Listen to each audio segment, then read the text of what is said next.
All right, we're back. We're gonna check out Achi Endo's story in Shibuya Scramble and see what different outcome we can produce.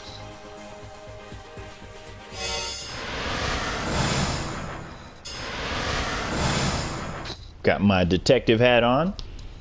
Ooh, that's back, dude. Is he naked? He's naked. He's naked.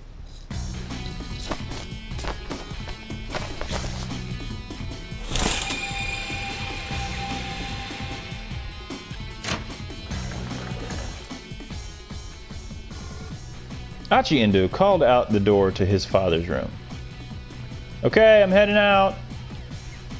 Sure. His father sounded unconcerned. He didn't even open the door. Sure, since you don't want me to stay here in the shop. Oh, sure you don't want me to stay here in the shop? Not like you were gonna get any customers. Achi grimaced. Yeah, I guess not.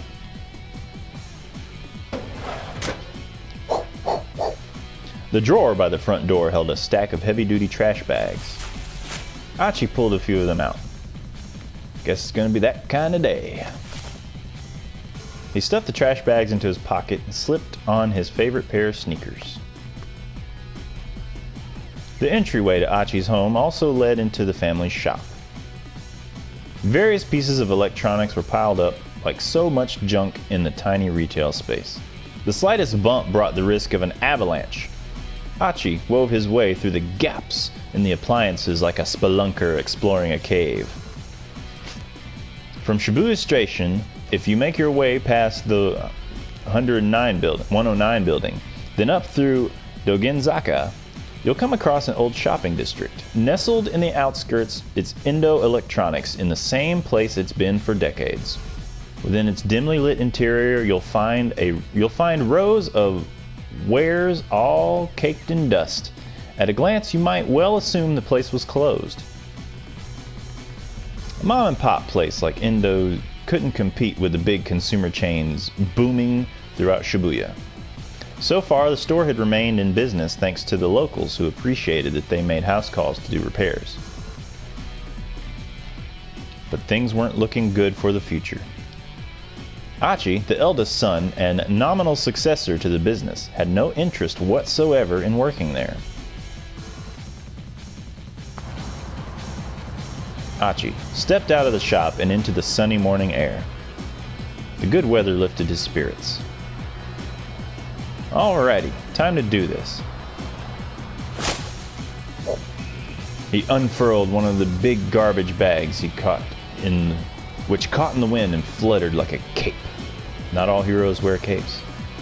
And he slowly made his way around toward Shibuya Station, scanning his surroundings all the while. Sheesh, this place is filthy. He paused to pick up a plastic bottle that had been tossed on the ground. Then with a heavy sigh, he slipped the crushed receptacle into his trash bag. He's a good boy. He's just picking up trash in the neighborhood. He'd been picking up trash around town like this for about 6 months now. See? Good boy. It had gotten so that the sort of garbage most people would hardly notice stood out to him like a sore thumb. Most days he'd fill his trash bag to the top by the time he made it from his house in Dogenzaka to the train station. Today, he was halfway to the station when a woman's anxious voice caught his attention. I'm sorry. I'm in a bit of a hurry here. He looked up and saw a timid-looking woman being confronted by 2 men, one with brown hair, one with black. From the look of them, he guessed that the men were scouts for some hostess club. The Oran High School Hostess Club? He ran into this sort of thing pretty frequently on his trash cleaning walks around town. Yeah, he's about to clean some trash. Another kind of trash to take care of. Called it! Achi quickly interposed himself between the girl and the 2 recruiters. Hey, can't you see that you're bothering her? Huh? Who the hell are you? The 2 men glared. Urusai! Take a hike, pal. Achi stood his ground. Look, she ain't interested. You're just gonna have to find some other mark. Bagada. The hustler's annoyance turned to open rage.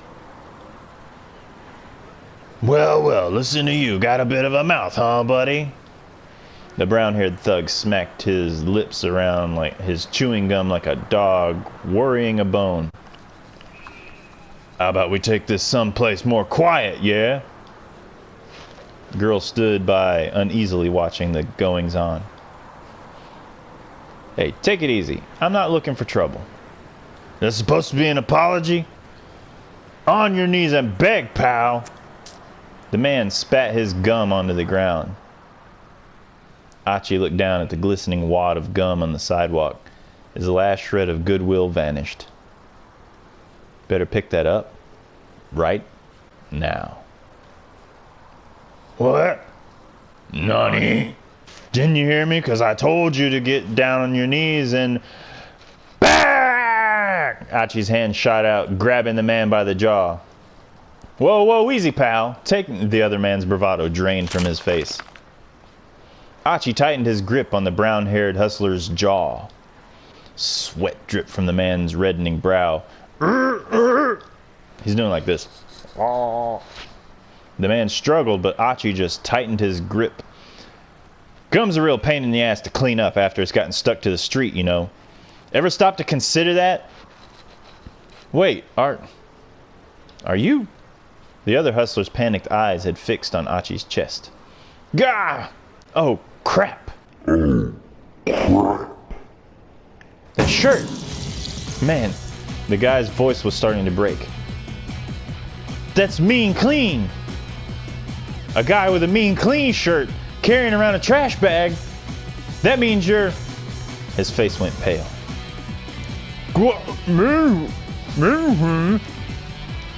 The other man echoed the words through his held jaw shut, tears welling up in his eyes. Get it right, pal. Achi clenched the man's jaw harder still. It's mean clean. Ow! We're sorry, man. You're Achi, right? Dude, we honestly had no idea. Come on, man, you gotta cut us some slack. This guy's got a rep. The man scrambled to snatch the wad of gum off the street, stuffing it into his pants pocket. Finally, Achi let go of his companion. The brown-haired hustler's face was twisted with fear. Tears streamed down his cheeks. Gasping how hasty apologies, the two thugs scampered off. Hey, so... A shy smile came to the girl's face. Thank you for saving me. No, I apologize. Huh? The girl stared in surprise. You'll run into creeps like that now and then, but don't hold it against us. Shibuya is a good town. Yeah, okay. Achi gave her a quick wave and turned and continued his way down that word. He's like, he's kind of like an anime protagonist.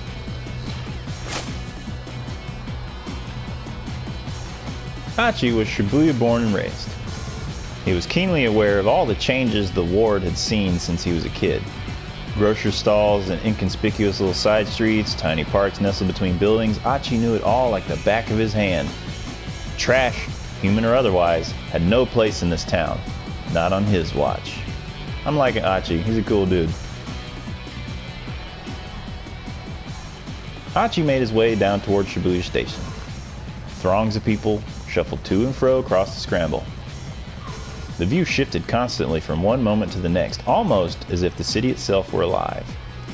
And if the city was a living thing, then Shibuya Station was its heart. With streets like, and center guy serving as arteries pumping a bloodstream made of people. Today, as ever, the heart was pumping that blood to every nook and cranny of Shibuya. And there was Achi, just another part of this great urban organism. Told you, not all heroes wear capes. Guess I'm one of the city's white blood cells. Or wait, maybe I'm the red blood cell? Hold on. Is that right? Did I have it right the first? You had it right the first time. White blood cells eliminate pathogens from the bloodstream. Red blood cells carry oxygen throughout the body. Achi was probably thinking of white blood cells.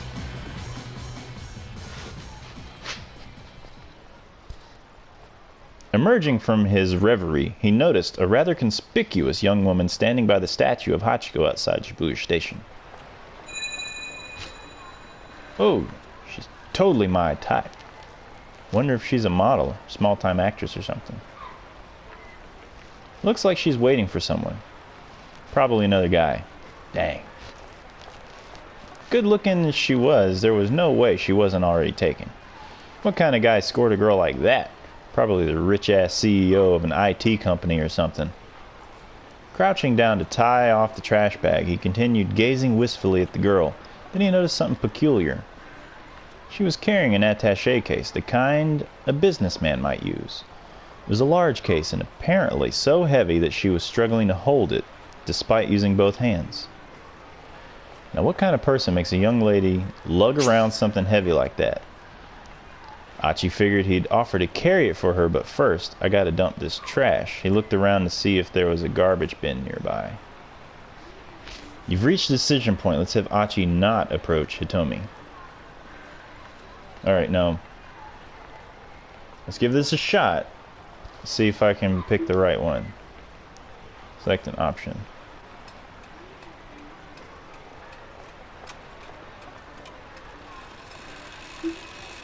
I think this one. But first I gotta dump this trash. Because he had the trash bag with him the first time.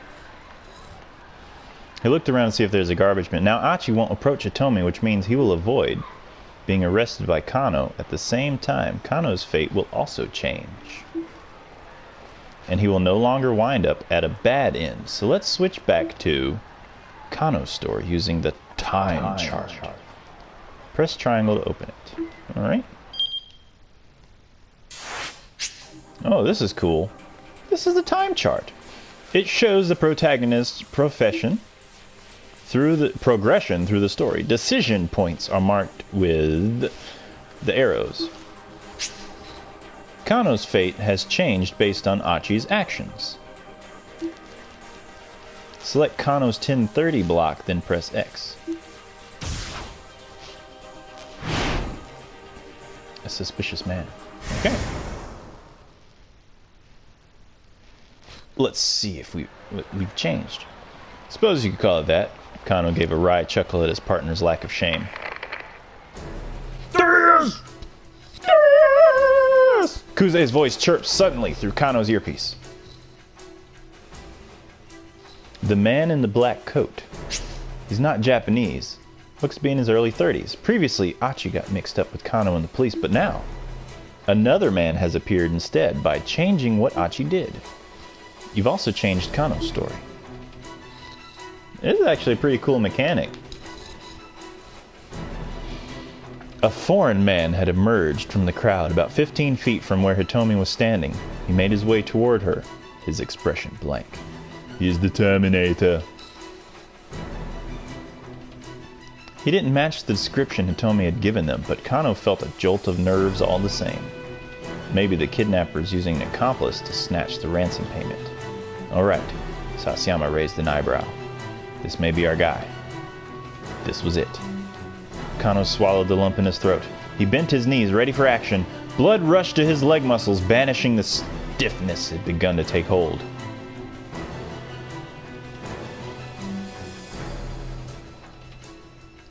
Was this the culprit? Or perhaps... The stranger took hold of the attaché case. It was him. En masse, the detectives began to close in. Let's go, Kano. On it. Sasayama and Kano leapt into action, but they never expected what happened next. With the case clutched in both arms, the man veered suddenly, running right toward them.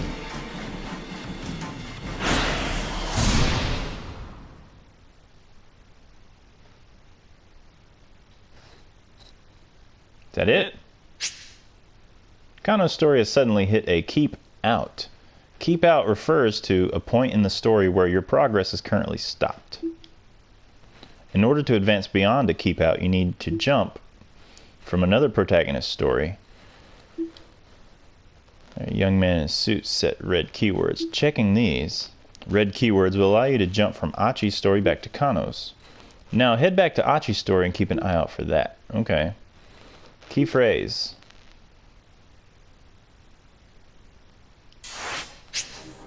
Okay, so I need to jump back to Achi. Try following a story from Achi. Approach the girl.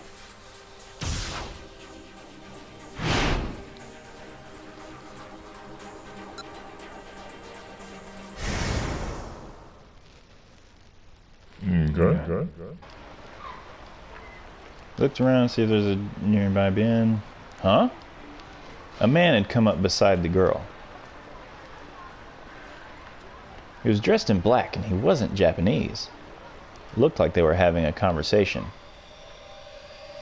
The girl nodded tensely at something the man said. Achi stared. Something tells me that's not her boyfriend. The girl handed the attaché case over to the man. He took hold of it with his right hand and began walking briskly away. Whoa! A nearby homeless man suddenly leapt over Achi, broke into a run as if he'd been waiting for this very moment. Sprinting alongside him was a young man in a suit. Some words in the text appear red. Red text denotes important keywords that let you jump between different protagonists. Stories that allows you to shift between characters at specific points. These can also allow you to clear out a keep out in another character's story and let you read on. If you come across red text, press square. A window will appear allowing you to jump from one protagonist to another at that point. Then press X to continue the other character's story after the keep out. Give it a try. Okay.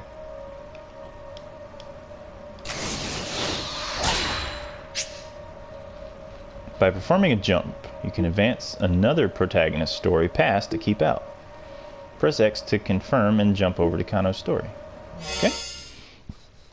Again, this is a fairly neat mechanic. Let's go, Kano. On it. They leapt into action. You did it! Jump successful. In 428, you will often need to jump to get past another character's keep out. Read keywords to clear a keep out and keep this in mind as you advance. Okay, there won't be any more tutorial messages for a while. If you get stuck somewhere, try changing protagonists or making different decisions to advance. You can now use the time chart in the main menu. From the main menu, you can access gameplay explanation. Okay. Press yes. Okay. Leap into action, but they never expected what happened next. With the alright, running to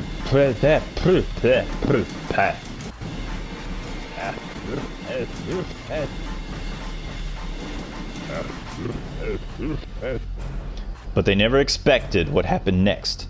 With the case clutched in both arms, the man suddenly veered, running right toward them. What? Catching sight of the two detectives, the suspect staggered to a halt, then bolted off in a new direction. Kano whipped off his costume, glasses, and followed in hot pursuit. His costume, glasses. Because that's what's holding you back. Wearing glasses. Never wear glasses. Never. Especially when running full tilt after somebody. At the crosswalk, the signal changed to red. The flow of foot traffic abruptly halted. Just as quickly, hundreds of cars all lurched back into motion. There was no escape for the culprit now. Or so it appeared. The converging cops slowed their pace, confident their man was cornered. Then the foreigner barreled straight into the intersection, dodging between the oncoming cars without any hesitation. The mob of detectives came to a halt, not eager to rush to their deaths along with him. Kano, however, remained in hot pursuit, charging into the traffic at the crossing. Remember, never wear glasses when you run into oncoming traffic. Kano, are you crazy? Come back! Kano heard Sasayama shouting, but his feet kept carrying him onward.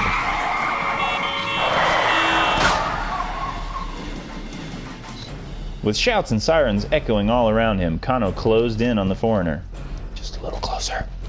Just a little closer, and he'd be in tackling range. He leaned forward, preparing to pounce, his eyes fixed on the culprit's feet. It was now or never. Kano, back off! Don't take him down! It was Kuze shouting through Kano's earpiece. Huh? Kano hesitated in surprise. Had he really just been ordered not to apprehend the criminal? Let him go for now. The real perp is someplace else. What happened to the plan? He'd been told that all personnel were to secure the area ASAP. Didn't HQ want them to catch the perpetrator? Arrest team, stay on the foreigner's tail. Forensics team, get busy cross-referencing photos. Even if this foreigner was only an underling hired for this one task, the police had now tipped their hand that they'd been lying in wait. If they didn't lock things down now and get more info on the kidnapper, the girl's life might be at stake. Kano recalled another maxim from his Dick Diary. Dick Diary. Dick Dictum 12. Always assume a worst-case scenario. If Kuze had told him to let this guy go, that implied he was counting on the team that was now in position. But if the crook had planned a way to break through the police's dragnet and escape with the ransom, and he succeeded, what was the right call here? Should he take this guy down or back off after all?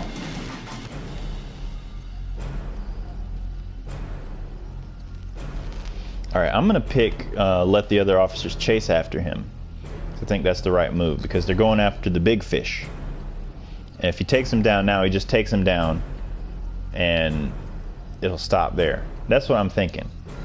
So I'm going to go with this one. Let the officers chase after the guy. Kano had his own job to do. Kuze's instructions have been clear. Let the other officers chase after the guy. Kano had his own job to do. He broke off his pursuit, pointing the next wave of detectives in the direction the foreigner had fled. Kano had almost gotten close enough to get a good look at the guy's face. But if Kuze had ordered him to let the guy go, well, his boss should know what he was doing. Perp was someone else's problem now. He had just ceased his pursuit when Kuze's panicked voice sounded shrill in his ear. Someone's taking Hitomi! Kano recognized Kuze's trademark squawking immediately. Subject is male. He appears to be carrying a gun. He's fleeing in the direction of Meiji Dori. What? I know, I can't pronounce Japanese words right. I'm not Japanese. Kano could hardly believe it. I know, right? Hitomi had been kidnapped. Had she been abducted by whoever had taken Maria? But why? Someone must have been waiting for the moment when the police took their eyes off her. Something's very wrong here. What in the world is going on? Kano hurried to search for the man who'd taken Hitomi. If he was heading toward Meiji Dori, there was a good chance he'd gone down one of the alleyways nearby. After darting through the side streets, he spotted a different man, another foreigner, crossing an intersection a few dozen meters ahead. The man was dressed in black, just like the guy who grabbed the ransom money. Kuze's right, the kidnapper wasn't acting alone. But wait, something was amiss. Hitomi wasn't with him. Where was she? Kano skidded around the corner and then stopped short. The man in black was standing there, pointing a gun right at him. Before Kano could react, the man fired. Kano felt hot all over, as if he were on fire. All except for his cheek pressed against the asphalt and the palms of his hands, they felt so cold. There was nothing he could do. Nothing, that is, except lie there and watch as the killer turned and walked away. So I made the wrong choice.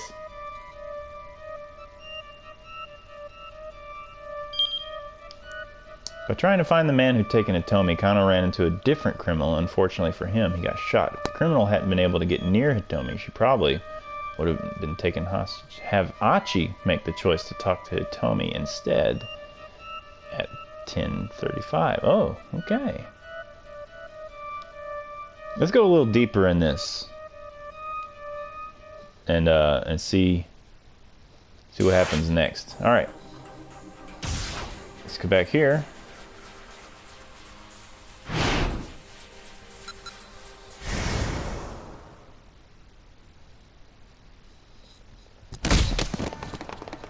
Whoa! A nearby homeless man suddenly leapt over Achi and broke into a run as if he'd been waiting for this very moment.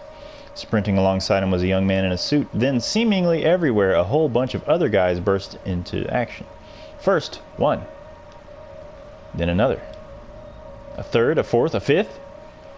Over a dozen now. What the heck? Clearly something big was going down. Were they after the attaché case?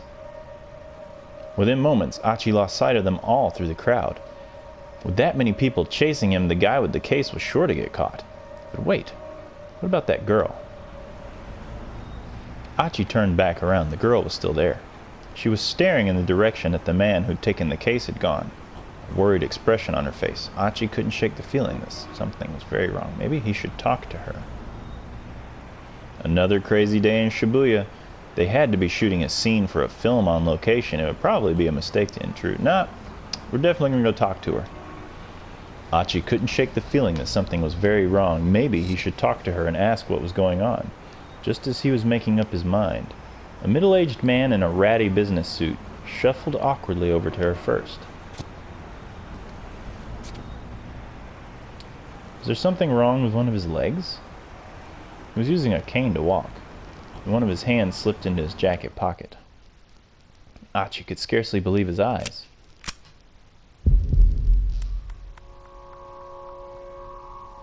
A revolver. Revolver Ocelot. I knew it. He's always behind everything. Damn it, Revolver! Colt Detective Special. 38 caliber revolver introduced by 1927 by Colt's Manufacturing Company. A classic example of a snub-nosed revolver. As the name implies, the weapon is frequently carried by detectives, narcotics officers, and the like for self-defense.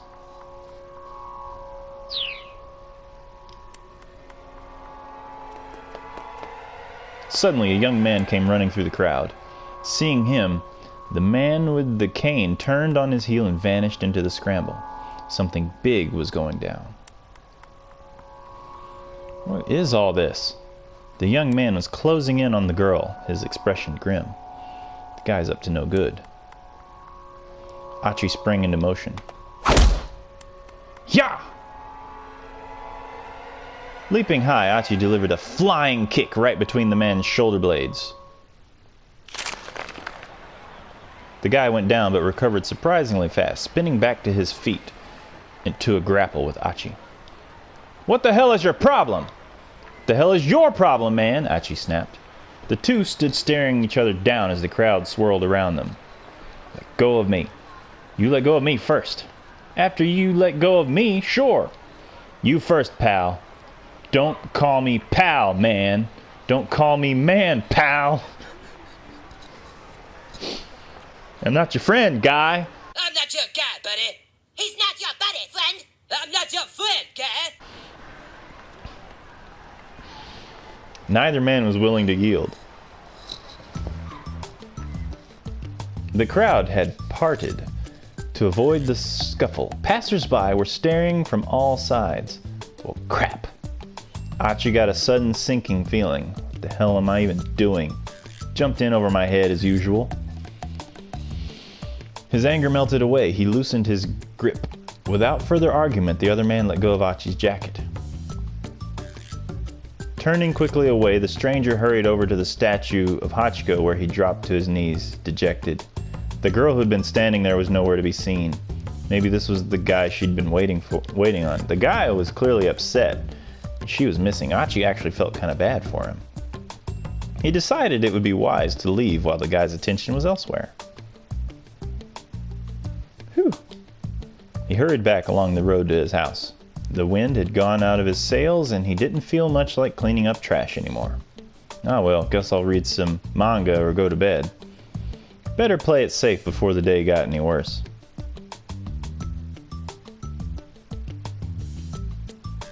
Another bad end. Tussle with a stranger. Okay. Achi's interference with the young man, it was Kano, disrupted the detective's sting. If Achi hadn't acted on impulse when he saw Kano heading for Hitomi, things might have gone differently. But how can you make sure Kano doesn't return to the scramble and startle Achi? The key lies further along in Kano's story. Okay. Okay. Well, I'm going to end this episode here. I'm probably going to play some more of this. I'm kind of liking it. This is just the demo. It's going on for a while. I've got 2 full episodes off of this already, and probably enough for a third. So I'll do this one again. Probably take a little break and jump back in on this. Probably should have gone ahead and had Kano attack the first guy to begin with. That's probably where I need to change that. So anyway, this is actually pretty cool. If you want to check it out, it's 428 Shibuya Scramble. It's on multiple platforms. I'm playing this one on the PS4, but it's on several different platforms. It's pretty fun. Yeah, I've never really played these kinds of visual novel games before. I've always wanted to. This one is pretty fun. It's got a really neat mechanic where you jump back and forth between different characters and get different outcomes. That's pretty cool. Most games you gotta like play through the whole thing and then go back and play through it differently to get different endings. This one's actually pretty cool. So what is this, the 3rd bad ending I've gotten? We'll see what happens. I'm actually really enjoying this, and I'm sure you all are enjoying me mispronouncing Japanese names horribly. I can pronounce some of them okay. I've watched anime since I was little, so I know some like words I'm familiar with. I can do, but we'll see where this goes. I'm having lots of fun with it. Be on the listen. Be on the lookout for another random ninja attack.